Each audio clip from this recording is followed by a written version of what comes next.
Hello hi అందరూ బాగున్నారా? నేను ఈ వీడియోలో మీకు తాటి గారెలు చేసుకోవడం, అలాగే మరి తాటి రొట్టె చేసుకోవడం ఎలాగో చూపించాలి అనుకుంటున్నా. ఇలా వీడియోలో చూపించినట్టు తాటికాయలు తీసుకుని దాన్ని ఇట్లా కొడుతూ ఉంటే దానిపైన ఉన్న తొడియాలు వచ్చేస్తాయి అన్నమాట. అట్లా తీసుకోవాలి. తీసిన తర్వాత మనం గుజ్జుని తీయాలి. ఇలా ఒక బాక్స్ పెట్టుకుని దానికి ఇలాగ గుజ్జు తీస్తూ ఉండాలి. గుజ్జు అని అంటారు, లేదు అంటే పల్ప్ ఏదైనా కావచ్చు. ఇలా తీస్తూ ఉండాలి. తీసిన తర్వాత ఇంకో విధంగా ఇలాగ గ్రేటెడ్ దాంతో ఇలా చేసినా సరే వస్తూ ఉంటుంది. ఇలా ఈ 2 విధానాల్లో మీకు ఏది ఈజీగా అనిపిస్తే ఆ విధానం చేసిన తర్వాత ఇందులో ఇంకా ఏమన్నా ఉంటే పీసులు లాంటివి అవి కూడా తీసుకుని ఇలా రవ్వ కలుపుకోవాలి. మేము ఇడ్లీ రవ్వ వేసాము. అలాగే మరి గారెలకైతే సుజ్జీ రవ్వ వేయచ్చు, ఇడ్లీ రవ్వ వేయచ్చు, అంటే బొంబాయి రవ్వ కానీ సుజ్జీ రవ్వ కానీ వేసుకోవచ్చు. మేము రొట్టెకైతే చాలామంది వరి నూక వేస్తారు. అలా కాకుండా మేము ఏం వేసామంటే మేము రెండిట్లోనూ ఇడ్లీ నూకే వేసాం. ఇలా మేము చేసుకున్నాము. చాలా బాగున్నాయి. మీరు కూడా అట్లా ట్రై చేసి చూడండి.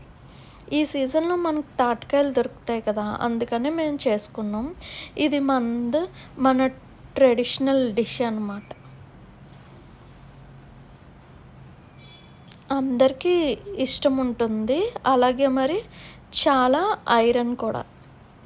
దీంట్లో మేము బెల్లం కూడా వేసాము. బెల్లం వేసుకుని ఇలాగా కలిపాము. కలిపిన తర్వాత దీన్ని కొద్దిసేపు మగ్గనిచ్చాం, అంటే 1-2 అవర్స్ మగ్గనిచ్చాం అన్నమాట. మగ్గనిస్తే బాగుంటుంది. తర్వాత దాన్ని తీసుకెళ్ళి ఇలాగ గారెల్లాగా వేసాము. ఇలాగ మూకుడు పెట్టుకుని ఆయిల్ పోసుకుని ఇలా గారెల కింద వేసుకోవడమే. వేసిన తర్వాత ఇలా తీసుకోవడమే వీడియోలో చూపిస్తున్నట్టు.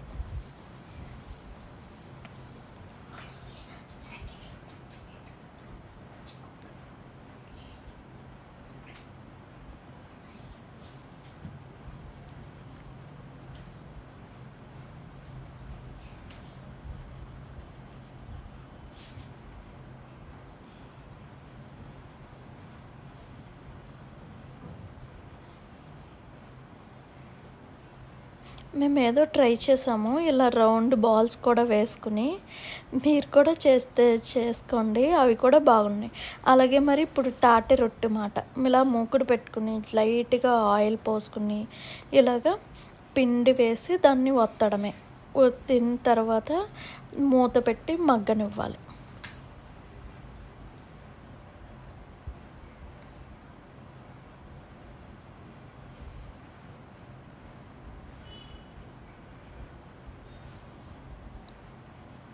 ఇలా మగ్గనిచ్చిన తర్వాత అటు ఇటు తిప్పి కాలనివ్వడం, అంతే.